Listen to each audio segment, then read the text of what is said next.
In the name of the Father, and of the Son, and of the Holy Spirit. Amen. Preparation prayer.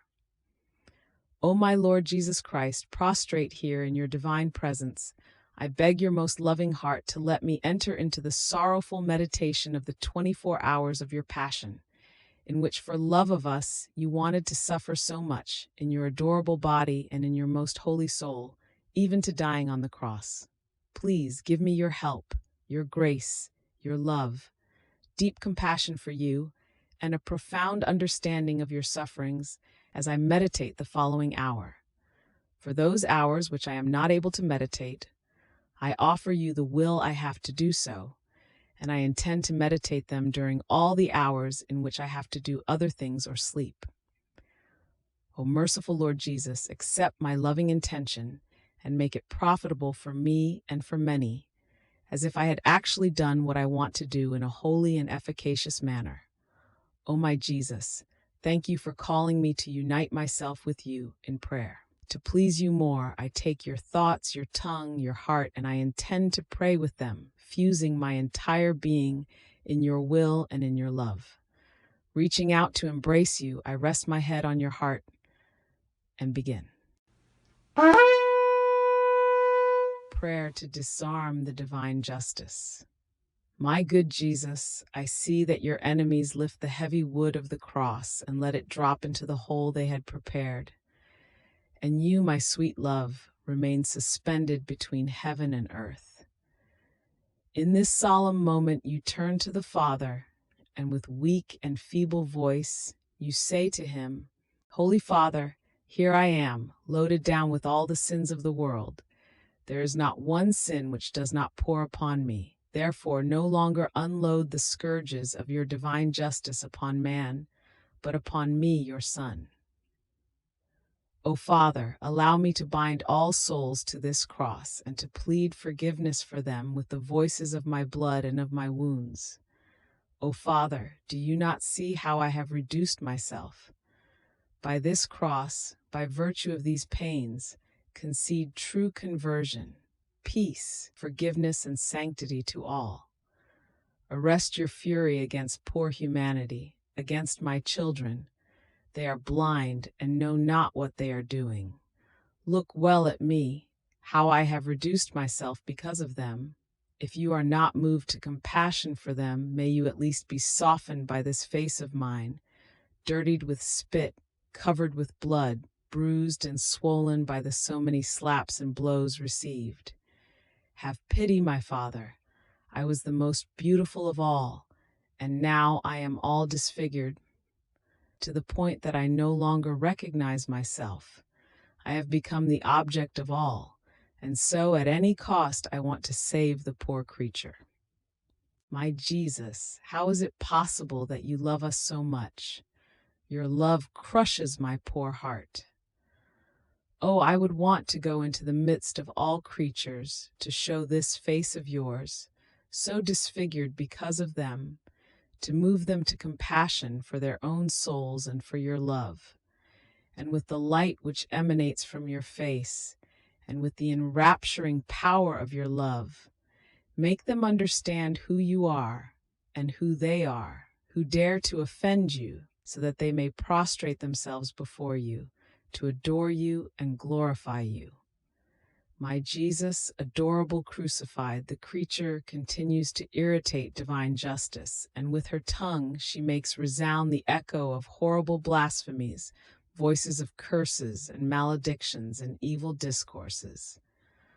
Ah, all these voices deafen the earth and penetrating even into the heavens, while deafening the divine hearing, they curse and ask for revenge and justice against her.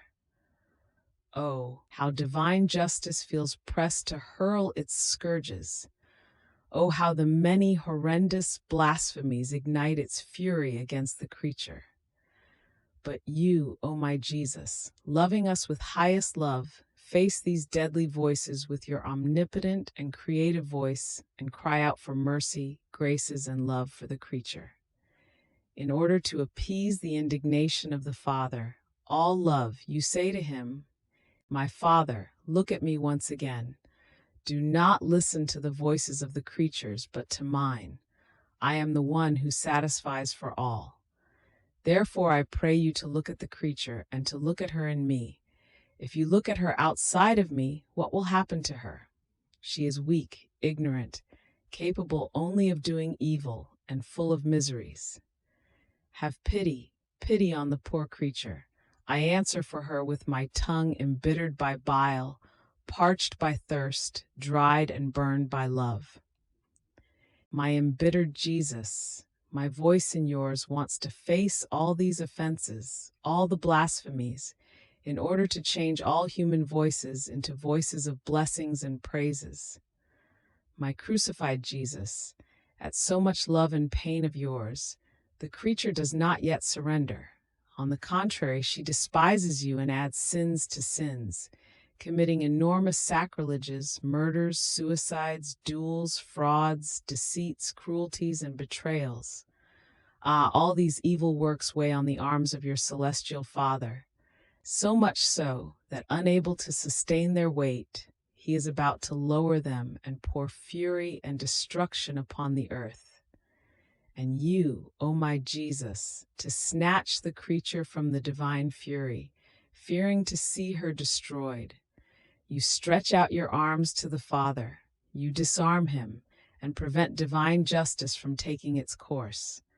And to move him to compassion for miserable humanity and to soften him, you say to him with the most persuasive voice, My Father, look at these hands, ripped open, and the nails that pierce them, which nail them together with all these evil works.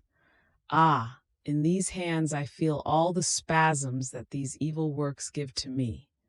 Are you not content, O my Father, with my pains? Am I perhaps not capable of satisfying you? Yes, these dislocated arms of mine will always be chains to hold the poor creatures tightly, so that they may not escape from me, except for those who wanted to struggle free by sheer force. These arms of mine will be loving chains that will bind you, my Father, to prevent you from destroying the poor creature. Even more, I will draw you closer and closer to her, that you may pour your graces and mercies upon her.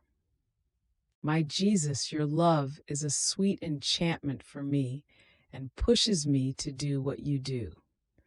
So, together with you, at the cost of any pain, I want to prevent divine justice from taking its course against poor humanity. With the blood that pours out of your hands, I want to extinguish the fire of sin that ignites it and to calm its fury. Allow me to place in your arms the sufferings and the torments of all men and the many hearts grieving and oppressed. Allow me to go among all creatures and press them all into your arms, so that all of them may return to your heart. By the power of your creative hands, allow me to stop the current of so many evil works and to hold everyone back from doing evil. My lovable crucified Jesus, the creature is not yet content in offending you. She wants to drink to the bottom all the filth of sin, and she runs almost wildly along the path of evil. She falls from sin to sin, disobeys all of your laws, and denying you, rebels against you, and almost out of spite, she wants to go to hell. Oh, how indignant becomes the Supreme Majesty. And you, O my Jesus, triumphing of everything, even of the obstinacy of creatures, in order to appease the Divine Father, show him all of your most holy humanity, lacerated, dislocated, tortured in a horrible way.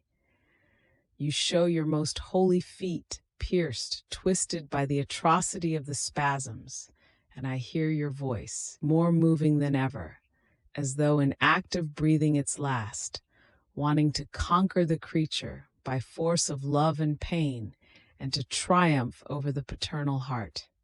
My Father, look at me from head to foot. There is not one part of me which is left whole. I do not know where else to let them open more wounds and to procure more sufferings.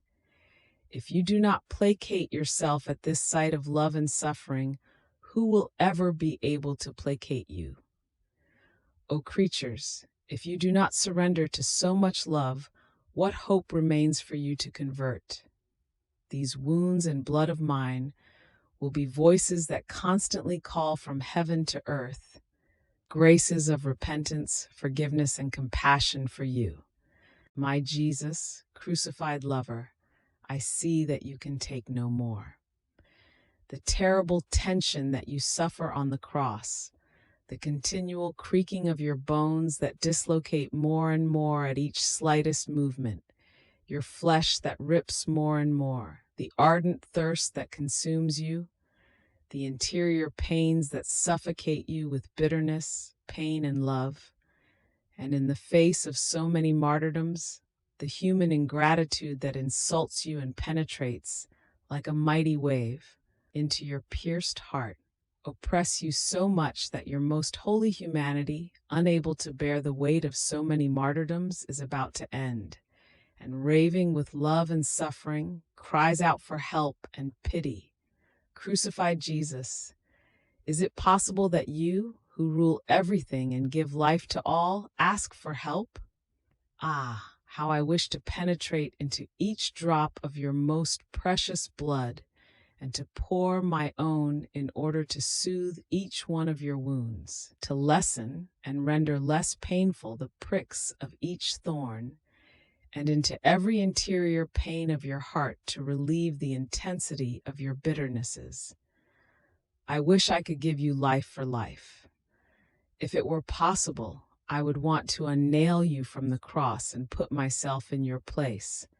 But I see that I am nothing and can do nothing. I am too insignificant. Therefore, give me yourself. I will take life in you, and in you I will give you yourself. In this way, you will satisfy my yearnings. Tortured Jesus, I see that your most holy humanity is ending, not because of you, but to fulfill our redemption in everything. You need divine aid, and so you throw yourself into the paternal arms and ask for help and assistance. Oh, how moved is the Divine Father in looking at the horrible torture of your most holy humanity, the terrible crafting that sin has made upon your most holy members. And to satisfy your yearnings of love, he holds you to his paternal heart and gives you the necessary helps to accomplish our redemption. And as he holds you tightly, you feel again in your heart, more intensely, the blows of the nails, the lashes of the scourging, the tearing of the wounds, the pricking of the thorns. Oh, how the Father is struck, how indignant he becomes in seeing that all these pains are given to you, up into your inmost heart, even by souls consecrated to you. And in his sorrow, he says to you, is it possible, my son, that not even the part chosen by you is wholly with you? On the contrary, it seems that these souls ask for refuge and a hiding place in your heart in order to embitter you and give you a more painful death. And even more, all these pains they give to you are hidden and covered by hypocrisy. Ah, son, I can no longer contain my indignation at the ingratitude of these souls who grieve me more than all the other creatures together. But you, O my Jesus, triumphing of everything, defend also these souls, and with the immense love of your heart, form a shield to the waves of bitternesses and piercings that these souls give you. And to appease the Father, you say to him, my Father, look at this heart of mine. May all these pains satisfy you, and the more bitter they are, the more powerful may they be over your heart of Father, to plead graces, light, and forgiveness for them. My Father, do not reject them. They will be my defenders, who will continue my life upon earth. My life, crucified Jesus, I see you still agonizing on the cross, because your love is not yet satisfied in order to give completion to all. I too, yes, agonize together with you. And all of you, angels and saints, come to Mount Calvary to admire the excesses and the follies of the love of a God. Let us kiss his bleeding wounds. Let us adore them. Let us sustain those lacerated limbs.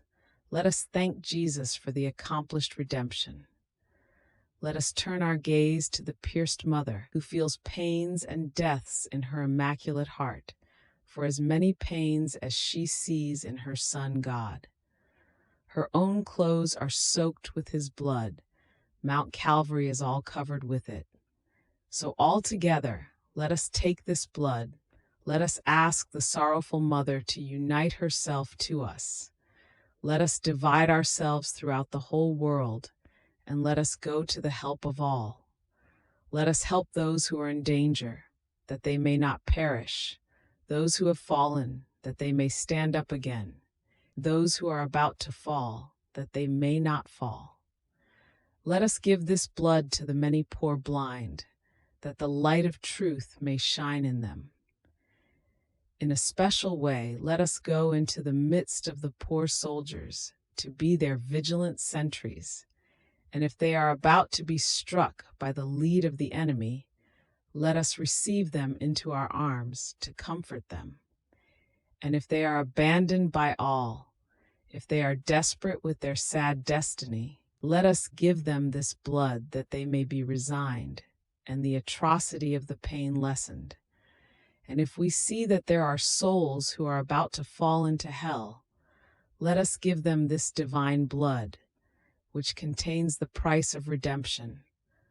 Let us snatch them from Satan. And while I hold Jesus tightly to my heart in order to defend him and shelter him from everything, I will hold everyone to this heart, so that all may obtain effective grace of conversion, strength, and salvation. Meanwhile, O Jesus, I see that your blood flows in torrents from your hands and from your feet. The angels, weeping, surrounding you like a crown, admire the portents of your immense love. I see your sweet Mama pierced by pain at the foot of the cross, your dear Magdalene, beloved John, all taken by ecstasy of awe, love, and pain.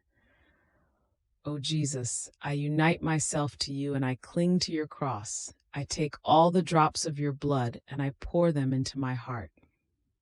When I see your justice irritated against sinners, I will show you this blood in order to appease you. When I want the conversion of souls obstinate in sin, I will show you this blood, and by virtue of it you will not reject my prayer, because I hold its pledge in my hands. And now, my crucified good, in the name of all generations, past, present, and future, together with your Mama and with all the angels, I prostrate myself before you and say, we adore you, O Christ, and we bless you, because by your holy cross you have redeemed the world. Thanksgiving prayer. My lovable Jesus, you called me in this hour of your passion to keep you company, and I came to you. It was like I could hear you, tormented, sad, praying, making reparation and suffering. You were pleading for the salvation of souls with the most loving and moving voices. I tried to follow you in everything, and now, having to leave you for my usual occupations, I feel the duty to say thank you, and I bless you. Yes, my Jesus, I thank you 1,000 times over, and I bless you for all that you have done and suffered for me and for all. I thank you, and I bless you for every drop of blood you shed, for every breath, for every heartbeat, for every step, word, glance, bitterness, and offense which you endured. In everything, O my Jesus, I intend to seal you with a thank you and an I bless you. Please, O Jesus, let my whole being send you a continuous flow of thanksgivings and blessings, so I can draw upon myself and upon everyone a continuous flow of your blessings and graces. Yes, Jesus, press me to your heart, and with your most holy hands seal every particle of my being with your I bless you, so that nothing can come forth from me but a continuous song of love for you. In the name of the Father, and of the Son, and of the Holy Spirit. Amen.